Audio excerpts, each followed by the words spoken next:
Hola mis queridos hermanos y queridos amigos. Vamos a tener nuestro estudio de hermenéutica. Hoy es viernes 9 de abril y seguimos avanzando. Hemos hecho un paréntesis. La semana pasada era Semana Santa y nos ocupamos de tocar temas así más relacionados con la Semana Santa. Pero hoy volvemos al curso que estamos haciendo de hermenéutica bíblica para seguir avanzando, aprendiendo nuevas cosas. Y bueno, nos metemos en la palabra, en la escritura y Dios nos habla. Es muy importante, tiene una trascendencia muy notable el que aprendamos hermenéutica bíblica, así en un nivel que sea asequible para todos, no entrando dentro de muchos tecnicismos, sino llevarlo al terreno práctico, venir a la escritura, ver ejemplos, dejar que la palabra nos hable. Pero es tremendamente importante porque de esa forma tomamos conciencia de que la Biblia no se puede leer e interpretar como a cada uno le parezca. Teníamos un versículo lema que está allí en la carta de Pedro, donde dice que la escritura no es de interpretación privada. Tenemos que interpretarla de la forma correcta, saber entender lo que Dios nos quería decir en cada momento. Y bueno, estos últimos días, viendo la parte de la gramática, seguramente estamos aún dándonos más cuenta todavía de lo importante que es, y seguir unas reglas que se aplican a cualquier escrito, pero en el caso de la Biblia es vital porque ahí estamos recibiendo el mensaje especial que viene de parte de Dios para nuestra vida y no podemos escuchar cualquier cosa, tenemos que escuchar realmente lo que Dios nos quiso decir. Así que vamos en primer lugar a hacer una oración para pedir al Señor su dirección, que Él nos guíe, y nos metemos en el estudio. Vamos a orar. Padre, estamos agradecidos nuevamente. Cada día no cesamos de darte gracias por todo lo que haces en nuestras vidas. Tú eres Dios en nosotros, en nuestras iglesias, en nuestras familias. Tú estás haciendo una obra porque somos tus hijos y no nos dejas de tu mano. A pesar de nuestra rebeldía o a veces a pesar de nuestra negligencia, tú sigues insistiendo, tú sigues tratando. Y aquí tienes, Señor, un grupo de tus hijos dispuestos a dejarse moldear por ti. Venimos una y otra vez a tu palabra para tratar de escuchar tu voz y dejar que tu palabra, que es como ese martillo que quebranta la piedra, pues que tenga el poder en nosotros de seguir transformándonos, de seguir haciendo algo nuevo en nuestra vida cada día, Señor. Así que dirígenos, que este tiempo que vamos a estar estudiando esta palabra, que todo esté guiado por ti, que el Espíritu Santo nos lleve a la verdad. Ayúdanos a poder escuchar tu voz, Señor, sin confusión, siempre conforme a la única verdad que viene de tu palabra. Danos sabiduría. Y te agradezco por todos mis hermanos que escogen tener este tiempo. Gracias y dirígenos, te lo pedimos en el nombre de nuestro Señor Jesucristo. Amén. Muy bien, queridos hermanos, pues estamos otra vez dentro del orden natural. Hoy es viernes, son las 6 de la tarde, 9 de abril del año 2021. El tiempo siempre se va muy rápido, pasa rápido, y qué bueno que dentro de todos las muchas cosas que siempre tenemos que hacer cada día, qué bueno que tengamos ese ratito para sentarnos, abrir su palabra y hacerlo así juntos, porque el hecho de que lo estemos compartiendo de esta manera, sin duda está bendiciendo y agrada a Dios, porque ahí estamos como iglesia, como su iglesia universal, más allá de denominaciones, de distancias, de culturas. Somos hijos de Dios, somos iglesia, Cristo es la cabeza. Bueno, vamos a tomar el tema. Algunos hermanos están conectados, creo que ya estáis preparados, los que os gusta tomar notas, sobre todo en esta materia de hermenéutica es importante, es bueno tomar notas. Yo entiendo que algunos estáis haciendo otras cosas mientras escucháis el estudio y no es favorable pararse a tomar notas, está bien. Cada uno os podéis administrar como os va mejor. Algunos han escrito en el chat de este directo. Miriam ha escrito buenas tardes, Gabriel y Yolanda también han escrito buenas tardes, Juan Bermudo buenas tardes, Paco Rosario buenas tardes, Luz Bañuelas buenos días. En México es de día todavía por la mañana. Beatriz buenas tardes, y Nancy desde Francia. Buenas tardes, Nancy, Dios te bendiga a ti también. Bien, vamos a retomar. Estábamos viendo el último día y así tomamos contacto con lo que hablábamos y avanzamos un poco más en el estudio. Estábamos considerando acerca de las reglas gramaticales para ver cómo todas esas reglas gramaticales se aplican en la escritura, y esto es una herramienta que nos ayuda para intentar escudriñar la escritura, interpretarla correctamente. Estábamos viendo las unidades lingüísticas menores. La oración. Una oración es una frase que nos deja un mensaje, un pensamiento. Y habíamos estado viendo enseñanzas acerca de esto, que ahora no voy a repetir, claro, porque ya está todo ahí grabado. Si alguien no ha visto los estudios anteriores, pues esta serie sí que yo recomendaría que se tome desde el principio y se vaya pudiendo ver toda entera, aunque eso no quiere decir que si no has visto los anteriores ahora ya te tengas que desconectar. No, claro, puedes seguir conectado porque vamos a abrir la Biblia, la palabra de Dios, y sin duda la Biblia siempre nos habla, nos enseña algo nuevo. Bienvenido Juan Vázquez, buenas tardes.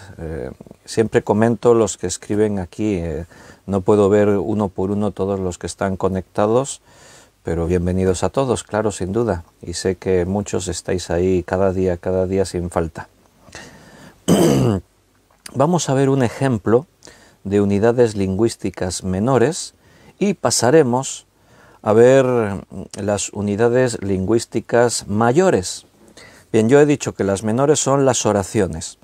Y recuerda que estamos hablando de gramática.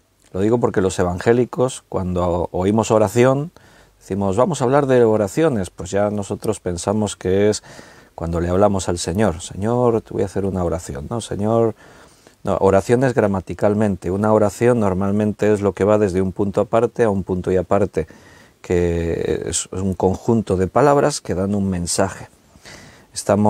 Dijimos que esos son las unidades lingüísticas menores. Vamos a ver un último ejemplo de unidades lingüísticas menores, que es lo que estamos tratando. Así tomamos la idea otra vez para conectarnos nuevamente al estudio y pasaremos a hablar de las unidades lingüísticas mayores, que dijimos lo que era. No sé si alguien se acuerda o lo sabéis ya, claro, porque sabéis gramática y no porque lo hayamos dicho aquí. ¿Cuáles son las unidades lingüísticas mayores? ¿A qué nos referimos? Mientras tanto vamos a ir abriendo el libro de Job. Vamos a abrir el libro de Job en el capítulo 2 y tomaremos un versículo para usarlo como ejemplo, y así vamos a hablar de los elementos que se omiten a veces en una oración. Cualquier versículo de la Biblia suele ser una oración porque va desde un punto aparte a un punto aparte. En principio normalmente va así. Se me desconectó un momentito y se volvió a conectar. Igual habéis perdido señal y tenéis que reconectar todos. No sé si habéis notado. Bueno, estábamos buscando el libro de Job, capítulo 2. Leeremos el versículo 10. Job, capítulo 2, versículo 10. Os decía que cualquier versículo nos podría servir de ejemplo, porque todos los versículos de la Biblia son gramática, todos están escritos en el idioma natural. Nosotros estamos siguiendo en español, en castellano, y las reglas de la gramática son para todos los escritos. Entonces he usado este versículo, Job 2:10, porque vamos a ver un ejemplo de omitir palabras. Cuando nosotros hablamos, así cuando tú estás hablando, dialogando con alguien, Ya por costumbre, es una cosa natural, solemos omitir algunos elementos en nuestra conversación porque se sobreentiende sobre quién estás hablando. Si tú estás hablando ya de una persona, no estás repitiendo su nombre constantemente en las oraciones que estás transmitiendo en tu coloquio, sino que ya se entiende y entonces omitimos esos elementos. Eso también en gramática tiene un nombre. Estamos hablando del sujeto implícito o sujeto tácito o elíptico. Entonces, bueno, a veces esto da lugar a que se creen malos entendidos, a veces son divertidos, ¿no? Estás hablando con alguien y de pronto te dice algo que tú no terminas de entender, te quedas así pensando y dices, pero esta persona hizo eso. Y entonces él te mira y dice, no, ahora te estaba hablando del otro, de la otra cosa, no sé qué. Eso ocurre, y en gramática escrita también está. En una oración a veces pues se está hablando de algo y se omite un pronombre, un verbo, algo, porque se sobreentiende. Nuestra mente oye lo que estás diciendo y de una forma automática nosotros reconstruimos el mensaje. La mente del que oye completa esas omisiones que se hacen al hablar. Bien, ahora en el ejemplo lo vamos a ir entendiendo mejor. Vamos a leer Job 2:10. Y él le dijo, ¿cómo suele hablar cualquiera de las mujeres fatuas has hablado? Dice Job. Es una conversación que está teniendo con su esposa, porque su esposa le dice, ¿aún retienes tu integridad? Maldice a Dios y muérete. Y entonces en ese contexto Job dice, como suele hablar cualquiera de las mujeres fatuas, has hablado. ¿Qué? ¿Recibiremos de Dios el bien y el mal no lo recibiremos? En todo esto no pecó Job con sus labios. Bueno, la historia de Job es sin duda sorprendente. Es una historia tremenda, porque no por lo que le pasase. Al final, bueno, Job ha quedado como el santo Job, ha quedado como el ejemplo por excelencia de la capacidad de sufrir. Lo que sufrió Job lo han podido sufrir otras personas, pero lo que hace a Job diferente de cualquier otro es la manera en cómo él asumió esas tribulaciones, ese sufrimiento.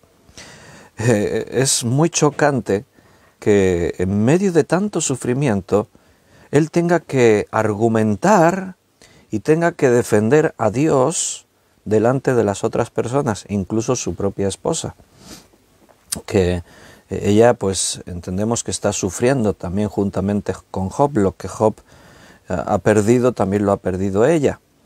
Ella en principio no tiene la enfermedad que Job va a estar padeciendo en todo su cuerpo como una llaga en carne viva todo. O sea que Job aún está más agraviado que su propia esposa, pero en lugar de apoyarse el uno en el otro, la esposa de pronto se convierte en un problema, en un obstáculo, porque incita a Job a maldecir a Dios, a resignarse ya y a morirse. Bien, aquí tenemos un mensaje en la defensa que Job hace acerca del por qué le está ocurriendo lo que le está ocurriendo. O sea, tanto sufrimiento, el porqué de todo ese sufrimiento. Y entonces Job dice, ¿recibiremos de Dios el bien y el mal no lo recibiremos? Bien, esto es una pregunta retórica. Ya habíamos estudiado aquí en hermenéutica acerca de las figuras retóricas, y una de esas figuras retóricas era la interrogación. Esto es una figura retórica, o sea, una pregunta retórica. La pregunta retórica no se formula esperando una respuesta, sino que induce la misma respuesta en la pregunta. O sea, ¿recibiremos de Dios el bien y el mal no lo recibiremos? No espero que me respondas. Es una pregunta retórica, o sea, te estoy preguntando, pero en sí misma, en la misma pregunta, ya se está induciendo a la respuesta. La respuesta es, claro, Dios nos da lo bueno y Dios nos da lo malo. Claro que sí, esa sería la aplicación aquí, ¿no? Bien, ahora quiero que vamos a descomponer un poco esta oración. Recibiremos de Dios el bien y no recibiremos el mal. Ahí hay lo que antes decíamos, esa omisión de esos elementos. Aquí hay algo implícito o tácito que tu mente rellena. O sea, tú estás escuchando y estás rellenando. Por ejemplo, recibiremos de Dios el bien y no recibiremos de Dios el mal, pero en la frase no pone de Dios el mal. Dice, recibiremos de Dios el bien y no recibiremos el mal, pero nosotros rellenamos lo que falta. ¿Por qué? Porque en la oración se está hablando de Dios. Entonces, la forma gramatical de escribir no se cae en tener que estar repitiendo todo el caso el sujeto, por ejemplo, ¿no? En este caso no se insiste, pero eso ya lo rellenas tú. En tu mente tú entiendes el mensaje. Entonces recibiremos de Dios el bien y no recibiremos, paréntesis, de Dios el mal. Bien, aquí se omite de Dios en la segunda parte de esta oración. Eso es el elemento implícito. Nosotros incluye a Job y a la persona con la que está hablando, a su esposa. O sea, nosotros no recibiremos de Dios el bien, pregunta retórica que se convierte en afirmación. Nosotros recibiremos de Dios el bien y recibiremos, paréntesis, de Dios el mal. Recibiremos el bien y el mal. Ese es el mensaje. Ahora, ¿qué significa de Dios? Recibiremos de Dios. Recibiremos, se entiende que es que esto proviene de Dios. O sea, Dios me lo da. Dios me da el bien, todo lo bueno viene de Dios, dice la Escritura, todo don perfecto viene de Dios. Aquí no hay problema de entender esta afirmación. Yo entiendo que todo lo que Dios me da es bueno. Recibiremos de Dios el bien. Ahora la duda, la pregunta sale en la segunda parte de la declaración, de esta oración. ¿Recibiremos de Dios el mal? Ahora ahí nos surge el interrogante. ¿El mal también nos viene de Dios? Yo tenía entendido, he leído en la Biblia en algún sitio, seguramente te está pasando ahora sí por la cabeza esto, ¿no? Yo en algún sitio de la Escritura he leído que Dios no tiene ninguna asociación con el mal. ¿Cómo es que aquí dice Job que recibimos de Dios el bien y el mal también lo recibimos? Ahí puede surgir la duda, ¿estoy interpretando correctamente el versículo? ¿Realmente el versículo quiere decir eso? Al encontrarnos ahí con ese sujeto que está implícito, el elemento implícito, en la segunda parte me podría preguntar, ¿será que la traducción está mal? ¿Será que recibiremos de Dios el bien y el mal no lo recibiremos? Se refiere no a Dios, sino que el mal venga por otra parte. Bien, a la hora de analizar estas unidades lingüísticas menores, las oraciones, nos podemos encontrar con estos problemas. Cuando hablamos de estos elementos que se omiten, estos elementos implícitos o tácitos o elípticos que nos pueden aparecer en la oración. Aquí la conclusión que sacamos del texto, la regla gramatical es la que es, y la regla gramatical nos está diciendo que el texto está declarando que si recibimos de Dios lo bueno, también lo malo viene de Dios. Eso es lo que aquí está diciendo. Y la pregunta ahora es, ¿cómo interpretamos esto? Esa es la cuestión. La cuestión no es ver si gramaticalmente está bien o está mal o qué. Aquí las reglas gramaticales no nos dejan más alternativa que entender que la declaración es así. Perdonadme que estoy enchufando la tablet, hay ruidos por aquí, ya está. Entonces yo me encuentro ahora con la cuestión. Bueno, si eso es lo que gramaticalmente está diciendo el pasaje, entonces vamos a otro terreno. ¿Cómo interpretamos esto? Y la clave está en el significado de la palabra malo. En el original, en el hebreo, la palabra malo es una palabra hebrea, es rap, se escribe R-A-H, rap. Y esa palabra tiene un muy amplio significado. Tiene muchos significados, porque es una palabra, es un sustantivo que según el contexto en el que se dice puede significar una cosa, puede significar otra. Ahí tenemos ese elemento difícil añadido. Por un lado, raf puede significar adversidad, aflicción, castigo. Por otra parte puede significar maldad, malicia, maligno. Es una, como os digo, una palabra, un sustantivo con una gran variedad de significados y dependiendo en qué contexto se encuentra, puede tener un significado o puede tener otro. A mis ojos, algo puede parecer malo, pero a los ojos de Dios, quizás lo que para mí es malo, para Dios quizás sea bueno. ¿Qué dice Romanos 8:28? A ver quién lo recuerda de memoria.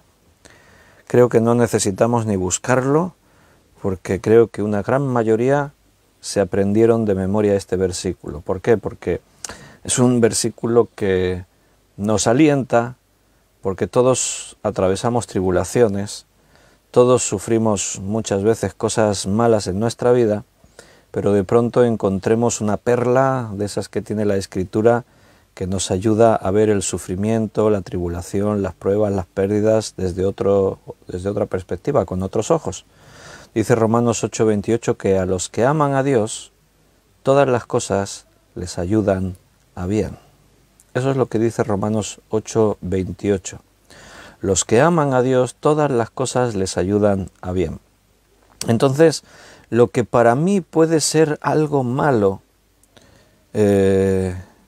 quizás en realidad sea bueno, porque Dios lo va a usar para algo bueno. Si hablamos de lo malo, y eso tiene que ver, por ejemplo, con la tentación o con el pecado, evidentemente eso sí que no puede venir de Dios, porque la Biblia deja claro que Dios no tienta a nadie, ni Él puede ser tentado. Entonces, Dios no va a tentarte con la intención de que caigas, que cometas pecado. En ese sentido, Dios no traería eso malo a tu vida. Pero por otra parte, entendemos que esas cosas que nos golpean sí que vienen de Dios. ¿Te acuerdas del ejemplo del apóstol Pablo? Él habla de un aguijón en su carne. No nos dice qué es eso. Un aguijón en la carne evidentemente se está refiriendo a algo que le causa un profundo sufrimiento.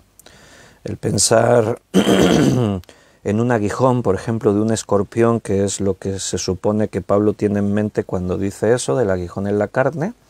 Si tú piensas en la picadura del aguijón de un escorpión, pues eso produce un dolor muy intenso. Si eso está constantemente en tu vida, en tu carne, pues realmente es una situación de dolor, de sufrimiento.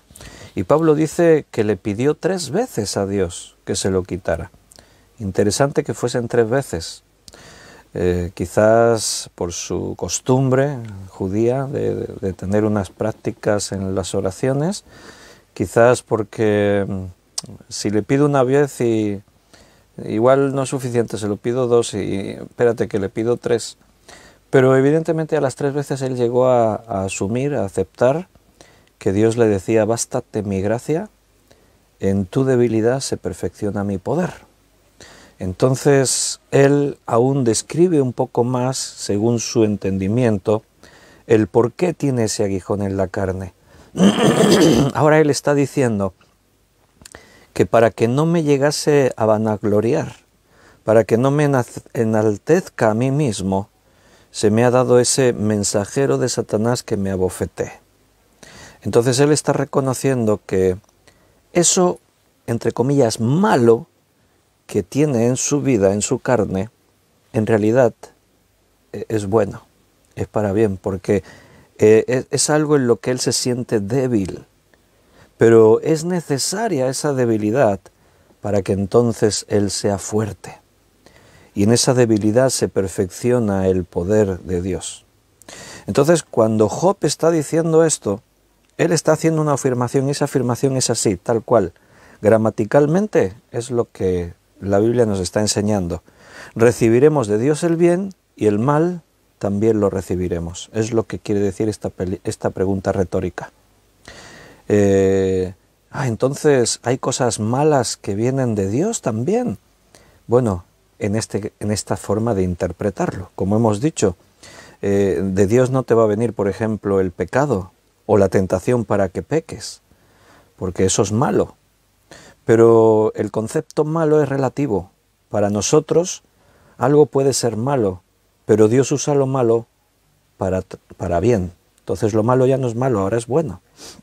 Cuando Jesús dijo, el diablo me ha pedido para zarandearos, como el viento zarandea el trigo, está hablando de tribulación, está hablando de sufrimiento. Y Jesús, ¿por qué permite eso? Porque hay una intención. En la tribulación, Dios nos sigue perfeccionando. Y esa es la historia de Job. En el mundo tendréis aflicción, pero yo he vencido al mundo. Las aflicciones del mundo son malas para nosotros. No, Dios las transforma para bien. Son buenas. Dios utiliza lo malo y lo transforma en algo bueno. De pronto aquello que para otra persona es negativo, de pronto aquello que para otra persona, bueno, sí o sí hay que evitarlo y que le va a llevar a una situación, resulta que para nosotros no es malo. Dios nos hace algo nuevo. Hace como un año estuvimos siguiendo una serie de estudios acerca del sufrimiento. Ahora que Rosario Tejero se puso manos a la obra y está ahí ordenando todo el canal de YouTube, ahí compartimos el enlace aquí en Facebook, ¿lo tienes? El canal nuestro de YouTube de Iglesia Cristiana Unida de Valls. Ahí ahora vas a ir encontrando todas las series de estudios por listas de reproducción. O sea, te aparecerán, si cuando tú abras el canal, verás que arriba en las pestañas hay una que pone listas de reproducción. Tú abres y ahí te salen todas las listas, todavía no están todas, se van actualizando. Había muchos vídeos por subir y ahí se está actualizando todo. Entonces, aún no está, los puedes encontrar en el historial, pero cuando Rosario ya lo tenga puesto, pues habrá una lista acerca del sufrimiento. ¿Por qué sufrimos los cristianos? Y ahí estuvimos viendo las razones. El por qué en tu vida tiene una explicación. El cristiano no sufre porque sí. Es que en este mundo sufrimos, es algo natural, sí. Pero ahora en Cristo tú le perteneces a Dios y todo en tu vida tiene un propósito y el sufrimiento también tiene un propósito. Y todos los propósitos que tiene para nosotros son buenos. Durante la experiencia de Job, tú vas a ir desde el principio viendo y te vas a ir preguntando, ¿y por qué le pasa esto a Job? En el capítulo 1 comienza diciendo varón perfecto. Era un hombre justo, era un hombre que en principio no había nada que reprocharle. Y conforme tú vas avanzando en la lectura del libro de Job, vas entendiendo, te vas dando cuenta. Hay unos diálogos entre Job y Dios tremendos. Se abre el corazón del ser humano que sufre y la perspectiva de Dios ante ese sufrimiento. Y sobre todo, pues tú entiendes, cuando llegas al final, después de que Job vive toda su experiencia, al final Job es restaurado y es bendecido. Y tiene mucho más de lo que tenía antes, pero el sufrimiento Dios no te lo da para eso. No te lo da para que al final del sufrimiento, si tú al principio tenías 1000 euros, al final del sufrimiento tengas 10.000. No lo hace por eso. ¿Por qué lo hace entonces? Bueno, por otros temas, para bendecirnos en otras áreas. Job va a hablar de sus miedos que él tenía, esos miedos desaparecen. Y sobre todo Job va a hablar de su comunión y su fe con Dios. Antes era todo demasiado teórico. Job dice, de oídas te conocía, pero ahora mis ojos te ven. Job vivía, podríamos casi decir, como una religión. De oídas conocía a Dios. ¿No se entiende por eso? Cuando tú conoces a alguien de oídas, pero ¿verdad que es muy diferente cuando le conoces personalmente? Cuando puedes hablar con él, cuando puedes compartir con él momentos íntimos. Bueno, evidentemente la declaración de Job nos da la principal pista de por qué Job sufre todo eso. Por eso Job dice, ¿recibiremos de Dios el bien? Sí, eso es lo que siempre decimos. Dios nos bendice. Cuando vemos la abundancia que tenemos en nuestra mesa, cuando vemos que podemos sostenernos en nuestra salud, cuando vemos que nuestra familia está bien, tenemos trabajo, cuando decimos, gracias Señor por las bendiciones que nos das, recibimos de Dios el bien. Pero la afirmación de Job es, ¿y el mal no lo recibimos? O sea, es una afirmación. Recibimos de Dios el bien y el mal también. ¿Por qué? Porque el mal, desde nuestro punto de vista, también es bueno para nosotros. Estamos en la carne y vivimos en este mundo y la vida, tu vida, no es esto. El hombre natural, el que no tiene a Dios, el que no cree en Dios, vive el mundo como lo único que tiene. Lo que tiene en este mundo es lo que posee. Pero el Señor en su palabra nos enseña que nuestra vida no es eso. Aquí solo somos peregrinos y extranjeros. Estamos de paso. No nos vamos a quedar aquí para siempre. Y cuando asimilamos bien esa idea, cada vez que tú tengas que atravesar una enfermedad, una tribulación, una prueba, una escasez, cualquier cosa, lo vas a ver con otros ojos. De pronto ya no te vas a sentir víctima, vas a saber que eso forma parte de este mundo, de esta vida, y que en cualquier caso, en medio de tu situación, Dios va a cumplir sus propósitos. O sea, vas a ser bendecido. Bien, vamos a hablar de las unidades lingüísticas mayores. No sé si alguien lo ha escrito. Antes pregunté, ¿a qué nos referimos con unidades lingüísticas mayores? Lo habíamos dicho en la última clase y ahora os volví a preguntar y a lo mejor, pues aunque tú no escuchases la última clase, pero sabes gramática de la lengua española y entonces pues tú sabes lo que es una unidad lingüística mayor. Las menores las hemos estado estudiando y viendo ejemplos. Son las oraciones. Normalmente la oración va de un punto aparte a un punto y aparte. Las unidades lingüísticas mayores nos referimos a los párrafos. ¿Qué es un párrafo?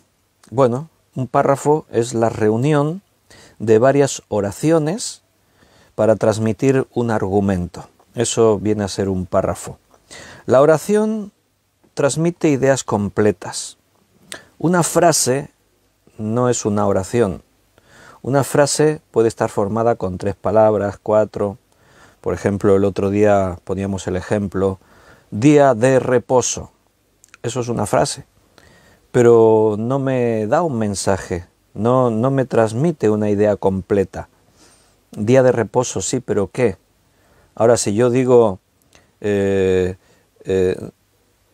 el día de reposo no voy a trabajar, entonces ahí yo estoy dando una información, ahí sí estoy dando una idea completa.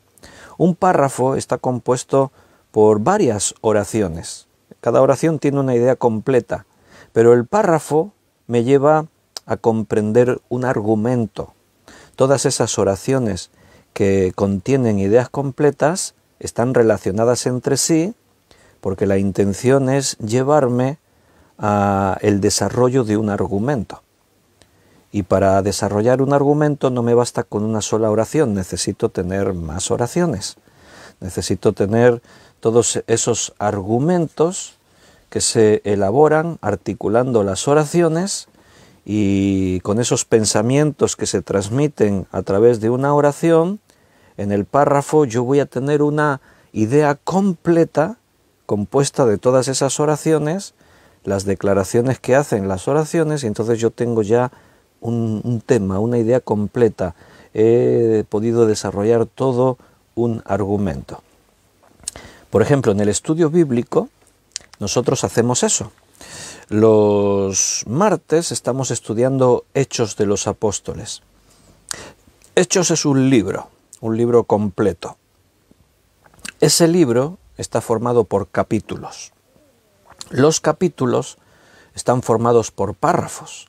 Los párrafos están formados por oraciones. Entonces, ¿cómo estudiamos el libro de Hechos?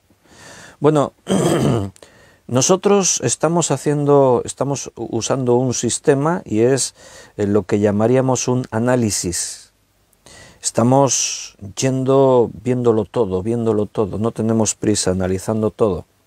Pero no estamos estudiando oración por oración.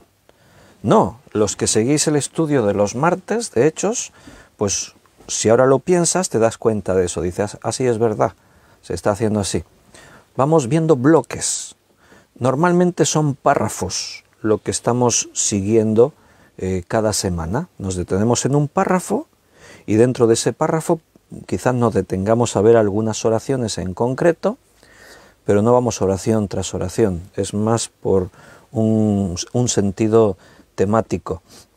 Entonces dividimos el texto en párrafos. Hechos lo tenemos que desgranar así, en pequeñas porciones, y esas porciones, esos párrafos, los estudiamos viendo lo que las oraciones que forman el párrafo dicen.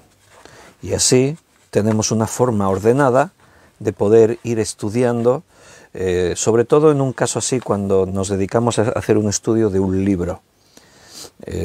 Un libro suele tener una temática general, principal. ¿Recordáis cuando vimos algún ejemplo en la Escritura? Preguntamos, ¿cuál es el tema principal de la primera carta a los Corintios? ¿Os acordáis de eso? Algún hermano por ahí dijo, el amor. Yo mismo había dicho aquí en algún estudio, porque según algunos la carta del amor es primera de Juan. Sí, eso es cierto. ¿Por qué? Porque dice Dios es amor, pero una cosa es decir que la carta del amor es primera de Juan y otra cosa es preguntar ¿cuál es el tema principal de la primera carta de Juan? ¿Quién se acuerda? A ver si alguno se acuerda. Bueno, alguno tendrá por ahí las chuletas de las notas y eso. Igual alguien me lo escribe por ahí ahora. Todo libro tiene un tema principal, pero para argumentar ese tema principal, para hablar de eso, surgen otros muchos temas, surgen otras muchas cuestiones. Por eso nos tomamos el tiempo de ir estudiando párrafo tras párrafo.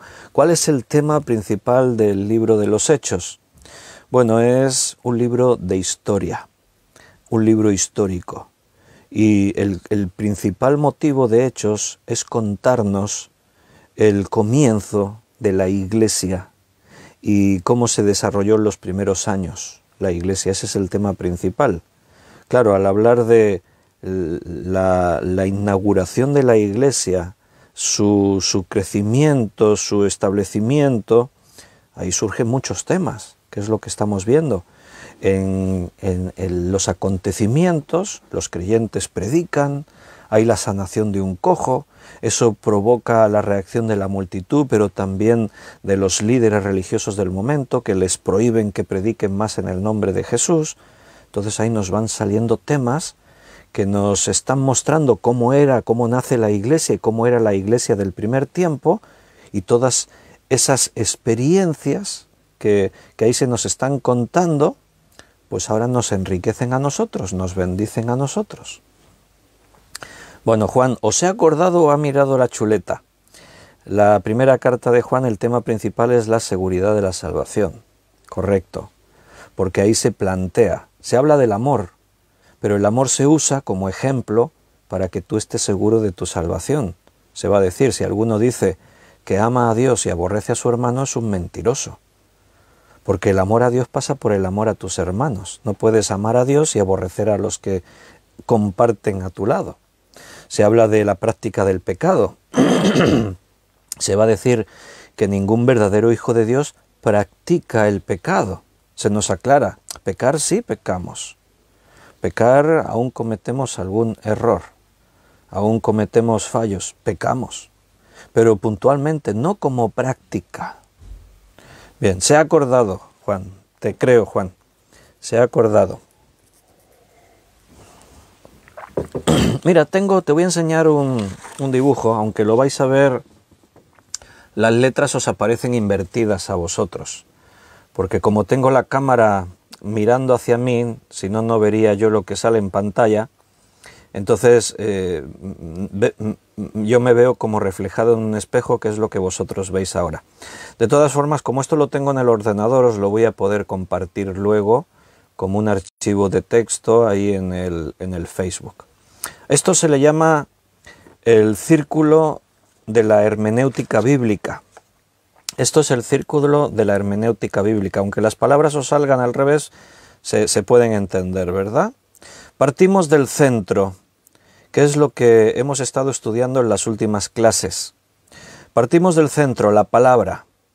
Es la unidad más básica, el significado de la palabra.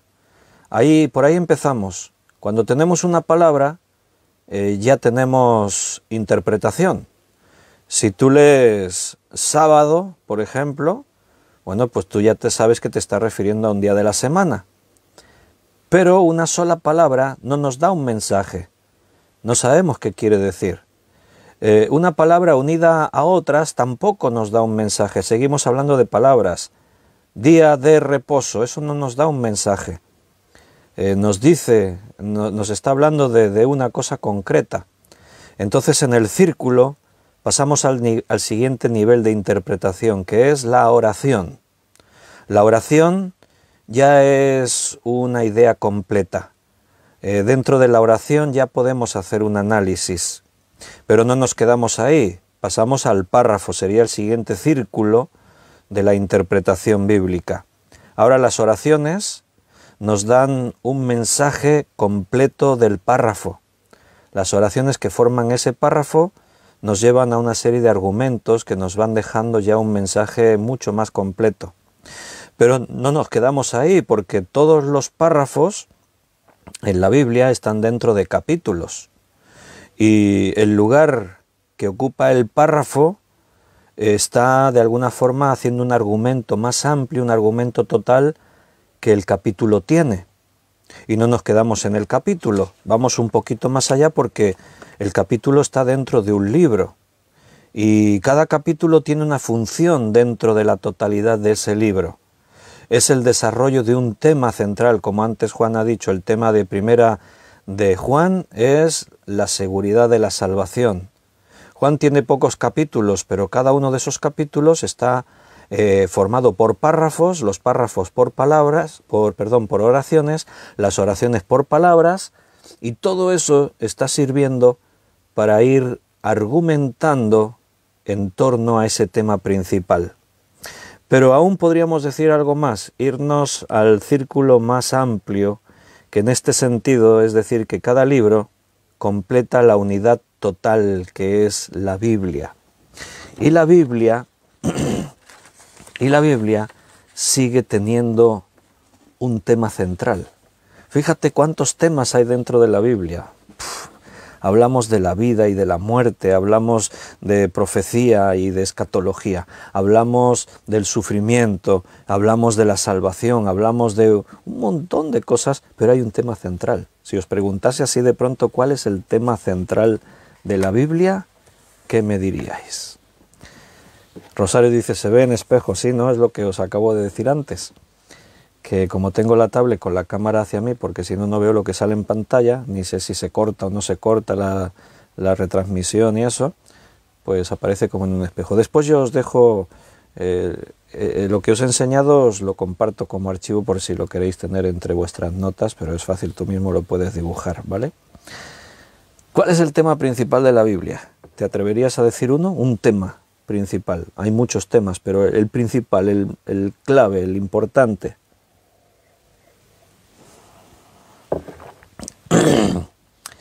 Bueno, el tema principal de la Biblia sería la salvación del ser humano. Todo tiene que ver, claro, alguno quizás pueda decir Cristo, sí, porque Cristo es la clave para nuestra salvación. El objetivo de Dios es que seamos salvos, que nos salvemos. Dios no quiere que nadie se pierda, sino que procedamos al arrepentimiento. Se puede decir de varias formas. Juan dice acercarnos a Dios.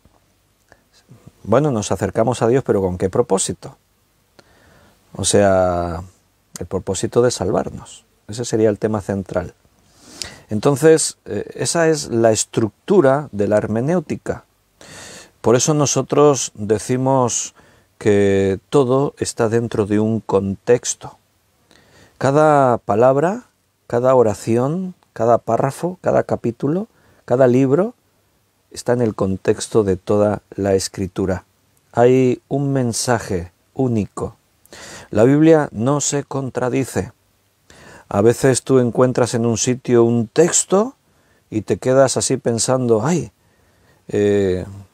Esto parece que se contradice con aquello que dice allí en el otro sitio. Cuando lo estudias en profundidad te das cuenta que no hay contradicción. En el estudio comenzamos por lo más simple, como os he mostrado en ese círculo de la hermenéutica. Empezamos por lo más simple, por lo más sencillo, que es la palabra. La palabra es lo básico. Pero en la práctica tenemos que tener un conocimiento total de la Biblia para entenderlo todo. Yo antes os decía, cuando estoy hablando ahora de oración, me tenéis que entender que estoy hablando de gramática, porque los evangélicos cuando oímos oración pensamos en nuestra manera de hablar con Dios, ¿verdad? ¿Por qué nos pasa eso? Porque tú tienes un conocimiento total o amplio de la Biblia, de la palabra de Dios. Entonces a ti una palabra, en este contexto, te dice algo diferente a lo que una persona en el mundo le dice esa misma palabra. Por ejemplo, antes hemos mencionado sábado. Si en el contexto de la Biblia yo digo sábado, tú estás pensando en el día de reposo. Si tú le dices sábado a una persona que hay en el mundo, solo la palabra sábado, te está diciendo, oh, qué guay, fin de semana. Es el primer día del fin de semana, que lo espero siempre, cada semana es mi mejor día y tal. Entonces, todo lo que nosotros estudiamos, empezando por las palabras, siguiendo por las oraciones, por los párrafos, los capítulos, tenemos que tener un conocimiento total de la Escritura para partir de algo. Por eso la Escritura, la Biblia misma nos enseña que el maestro, pastor, maestro, el que enseña no puede ser un neófito. ¿Qué quiere decir neófito? Un nuevo, uno que lleva poco tiempo en el conocimiento, en el estudio, en la experiencia cristiana. ¿Por qué? Porque es nuevo, porque todavía no tiene ese amplio conocimiento de la Escritura. Entonces le falta algo muy esencial, y es tener ya una serie de recursos internos que te ayudan a la hora de estudiar las pequeñas porciones, las porciones más pequeñas. Por ejemplo, antes yo os estaba refiriendo, yo a lo mejor leo en la epístola a Santiago que en la salvación tienen que ver las obras. Yo leo allí que sin tus obras tú no eres salvo. Las obras tienen que ser las obras que Dios espera de nosotros para que estemos salvados. Entonces, si yo no tengo ese conocimiento amplio de la Escritura, puedo caer en un error y pensar que para ganarme la salvación tengo que hacerlo a través de mis obras. Pero como yo ya tengo un conocimiento de la Escritura, a lo mejor tú ya te sabes de memoria el pasaje y dices, no, porque mira, allí en Romanos si te vas directamente, o a lo mejor no tienes ya ese conocimiento tan directo, pero a ti te suena y dices, no, pero yo tengo entendido, yo he leído en la Escritura en algún sitio que la salvación es por fe, no es por obras. Voy a investigar, voy a ver, y entonces tú te metes en eso. ¿Qué quería decir Santiago? Santiago lo está enfocando en cuanto a la demostración de que eres salvo. Santiago habla de que la fe, la salvación, se demuestra por las obras. No dice que llegas a ser salvo por las obras. Dice que sin las obras quizás tu fe es vana, porque creer, cualquiera puede decir yo creo. Él va a poner incluso el ejemplo de los demonios. Dice, también los demonios creen y tiemblan. Los demonios no son salvos.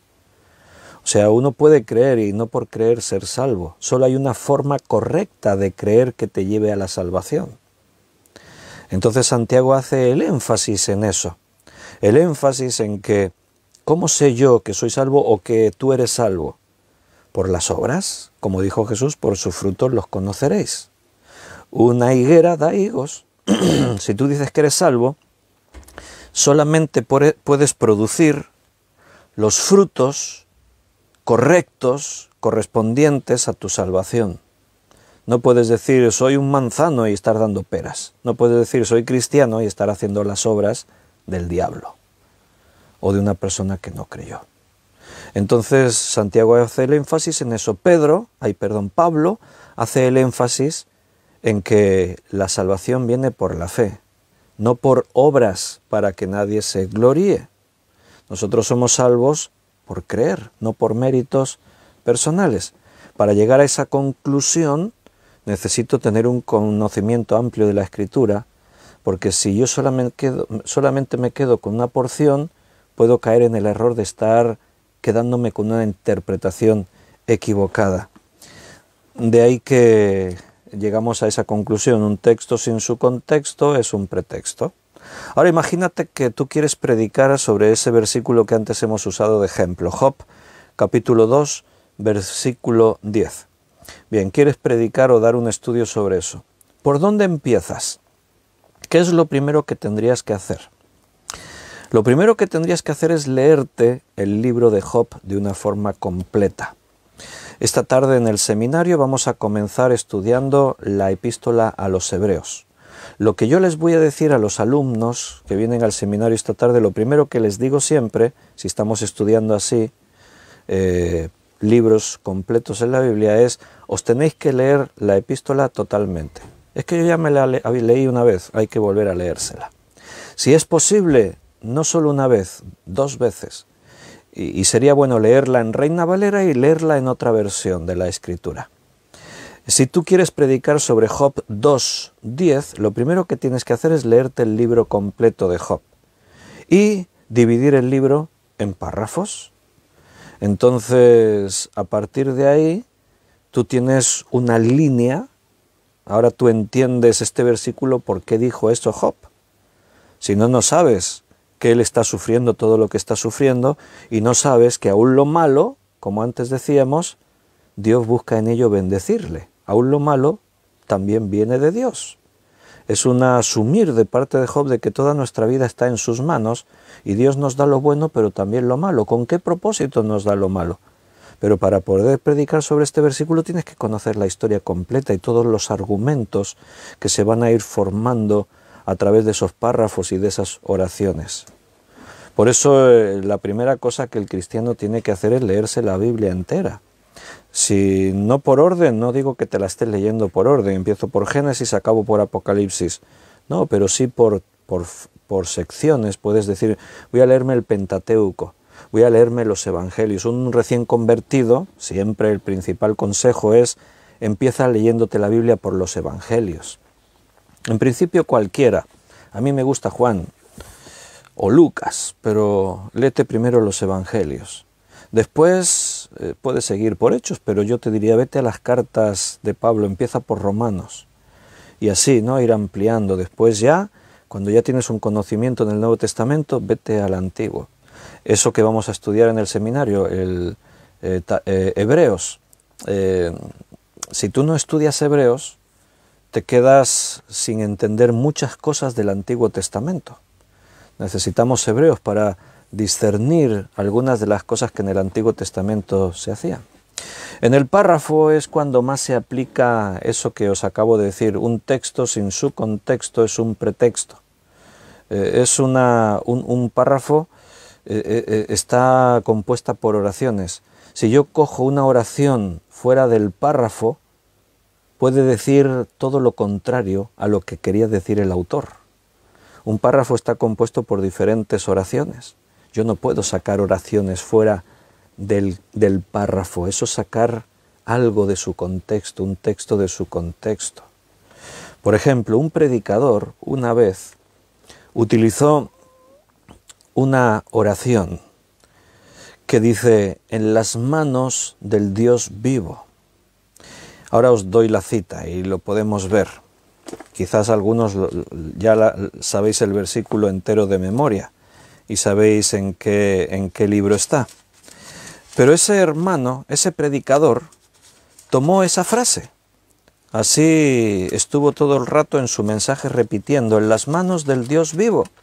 Pero utilizó esa frase para animar a su iglesia, a la congregación. Él venía a decir: si estamos en las manos del Dios vivo, seremos bendecidos. ¡Qué bueno es estar en las manos del Dios vivo! En sus manos Dios nos cuida. En las manos del Dios vivo, Él está siempre tratando con nosotros. Pero, ¿de dónde sale esa frase en la Biblia? En las manos del Dios vivo. ¿Alguien lo recuerda? Igual no recuerdas la cita, pero recuerdas la oración completa. Porque en las manos del Dios vivo es una oración segmentada, no está completa, no viene de un punto aparte y un punto aparte. Ese es un peligro que a veces los predicadores cometen. Coger una frase queda muy bonito: en las manos del Dios vivo. Y este predicador usó esa frase para animar a su iglesia, para alentarla. Pero, ¿cuál es la frase completa? Está en Hebreos 10:31. En Hebreos 10:31 está la frase correcta. Y en las manos del Dios vivo es la mitad de la oración. La oración completa dice: horrenda cosa es caer en manos del Dios vivo. Eso es lo que dice la oración completa. Horrenda cosa es caer en manos del Dios vivo.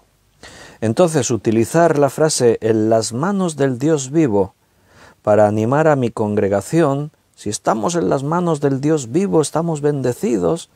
Eso es sacar un texto fuera de su contexto. Y alguno dirá: pero está bien, lo que se está afirmando es bueno. ¿Se puede hacer eso? No, no se puede hacer. No está justificado coger la Biblia y aplicarla como a ti te parezca.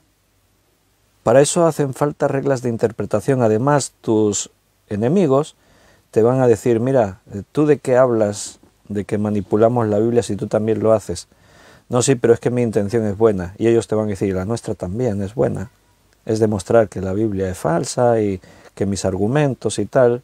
Si hay unas reglas gramaticales, si hay unas reglas de hermenéutica que tienen en cuenta los textos originales, el idioma original, que tienen en cuenta los hebraísmos, que tienen en cuenta el fondo cultural, histórico del momento, etcétera, etcétera, etcétera, yo, aunque tenga buena intención, no me puedo saltar esas reglas. Si yo quiero hablar de la gran bendición que es estar en Dios, hay un montón de textos para eso. No tengo que manipular un texto para apoyarme en algo que la Biblia dice en muchos pasajes. Es que suena muy bonito: en manos del Dios vivo.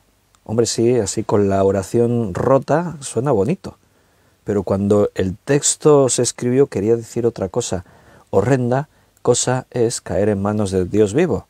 ¿Y qué quiere decir eso? Bueno, el contexto, lee el contexto, versículo 26 en adelante. Porque si pecaremos voluntariamente, y el contexto no comienza aquí, aunque aquí veas un párrafo, ya viene de atrás, Porque si pecaremos voluntariamente después de haber recibido el conocimiento de la verdad, ya no queda más sacrificio por los pecados, sino una horrenda expectación de juicio y de hervor de fuego que ha de devorar a los adversarios. El que viola la ley de Moisés por el testimonio de 2 o 3 testigos muere irremisiblemente. Está haciendo referencia a la ley que se aplicaba en el pueblo de Dios que Moisés les dio.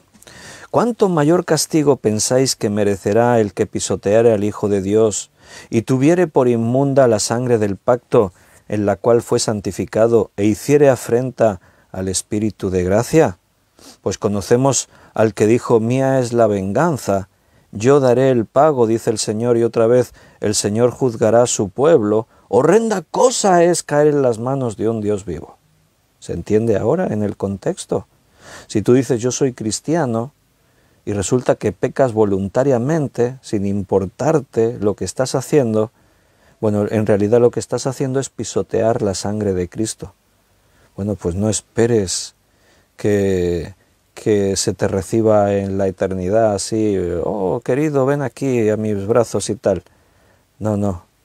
Dios dice: mía es la venganza y yo daré el pago. El Señor juzgará a su pueblo. Y como estábamos estudiando el último día en Apocalipsis, mejor que la bestia te corte la cabeza que beber el vaso puro de la ira de Dios. Mejor. Porque aquí el juicio, el pago de aquí que aquí se está hablando es la condenación eterna. Entonces, caer en las manos de un Dios vivo no es qué gozo, qué alegría. No, en este contexto es horrenda cosa, es lo peor que puede haber. Porque caer en las manos de un Dios vivo es enfrentar el juicio eterno de tu perdición en este contexto. ¿Se entiende? Entonces, ¿se puede hacer eso? Coger una frase y aunque no esté diciendo lo que yo voy a decir con ella, pero lo que voy a decir yo es bueno, pues no se puede hacer. Si yo quiero hablar de la bendición tan grande que es estar en las manos de Dios, tengo montones de versículos por todas partes. Usa los que en su contexto están enseñando eso. Y si tú dentro de tu enseñanza puedes utilizar el formato que quieras, puedes incluso llegar a decir: para nosotros estar en las manos del Dios vivo es una bendición, pero como dice en Hebreos, y citas este versículo, para los que se dicen ser cristianos pero están pecando voluntariamente, pisoteando la sangre de Cristo, es una cosa horrenda estar en las manos del Dios vivo. Lo puedes contrastar la enseñanza mostrando este versículo, pero jamás tomes un texto fuera de su contexto, aunque digas estoy enseñando algo bueno con todo esto. Mira, un apóstol de este tiempo, de los muchos que han salido en este tiempo, de los profetas y apóstoles de este tiempo, que no quiero meter a todos en el mismo paquete, pero la gran mayoría manipulan y usan las escrituras a su conveniencia.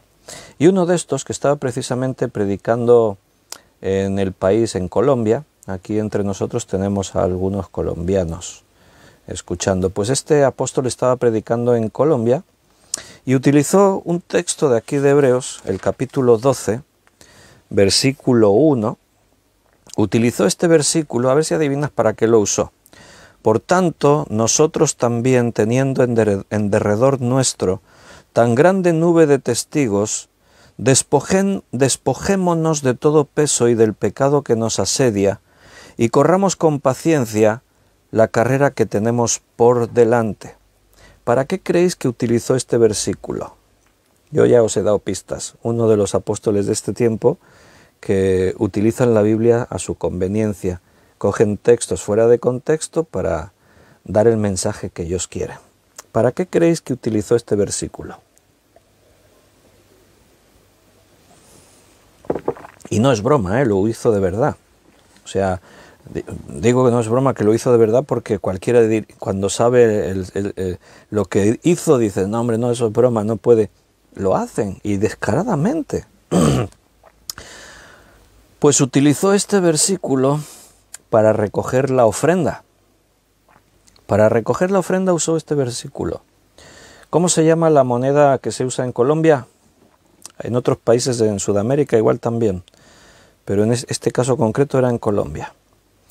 Aquí en Europa usamos euros, en los Estados Unidos usan dólares y en otros países. En Colombia se usan los pesos, el peso colombiano.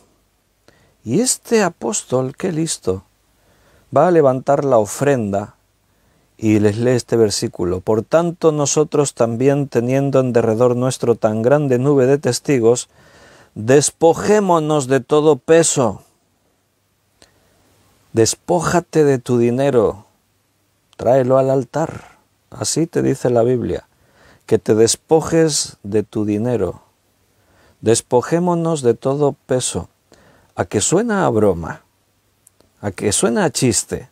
Pues por eso se ha insistido de que esto no es una broma, que lo usó así en serio, el tipo lo hizo en serio. Estaba predicando en serio y la gente, amén, gloria a Dios, y respondieron en serio y le trajeron sus pesos, su dinero al apóstol. ¿De qué está hablando el versículo? ¿De despojarse del dinero? Aunque digas, bueno, hombre, pero eso del peso se refiere a algo que pesa, no a la moneda. Ya, pero ¿a qué se refiere? ¿Qué peso? ¿A qué peso se refiere el texto? ¿Cómo lo averiguas? Tienes que ver el contexto. Y el contexto se remonta hasta el ejemplo que estábamos viendo antes en el capítulo 10. Se habla del pecado, de pecar voluntariamente, del pecado que está en nosotros, que nos asedia. Dice, el pecado que nos asedia, dice el mismo versículo, pero todo esto ya viene de más atrás. Nos está hablando de una forma de vida del mundo que ya no es propia para el creyente.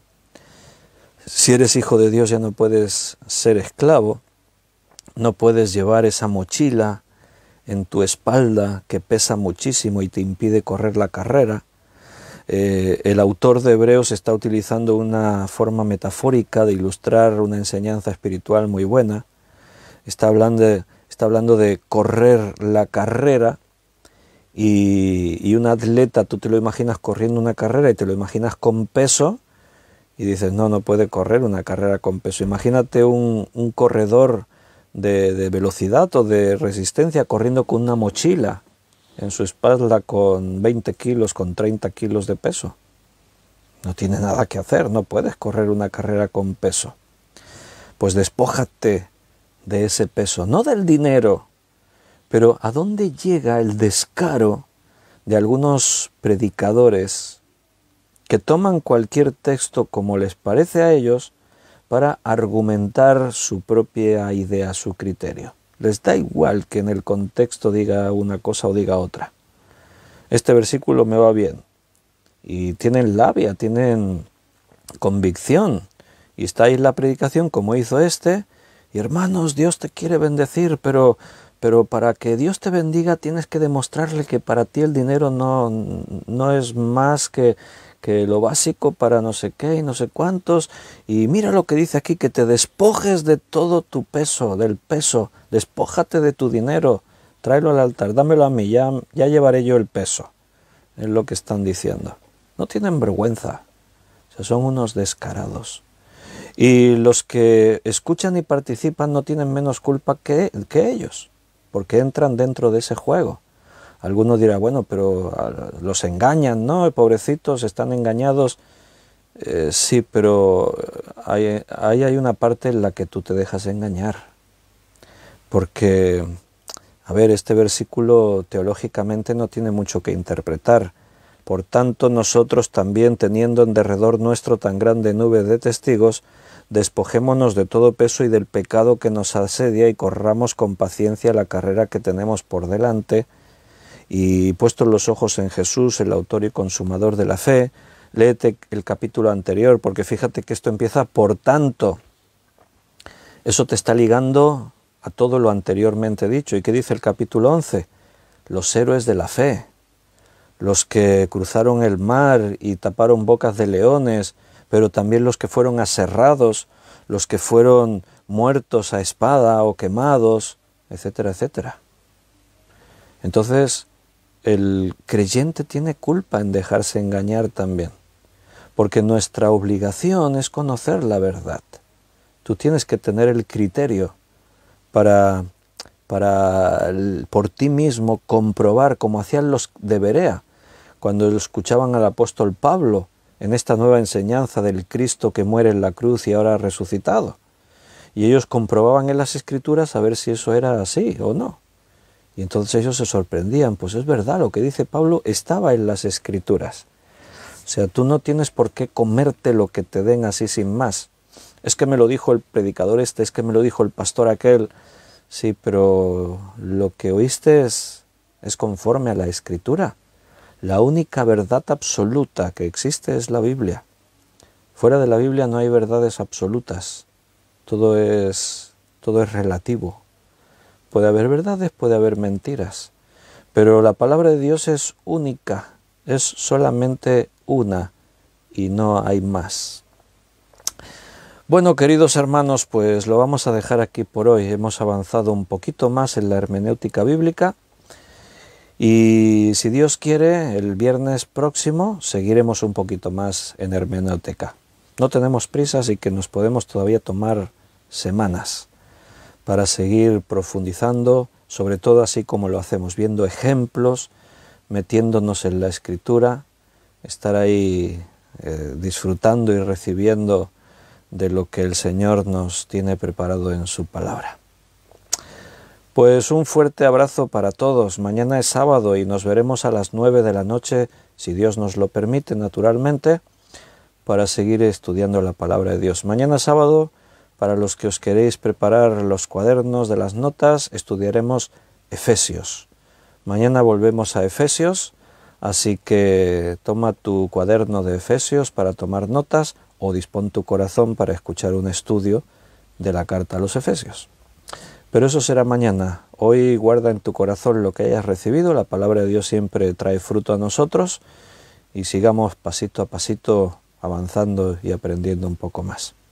Un fuerte abrazo, os amo con el amor del Señor. Estamos unidos en esta causa que es predicar a Cristo y su palabra. Que Dios os bendiga mucho, abundantemente y os proteja de todo lo malo, de lo que es malo realmente, porque todo lo que Dios traiga a nuestras vidas seguro que va a ser para bien. Adiós, hasta mañana, un abrazo muy fuerte.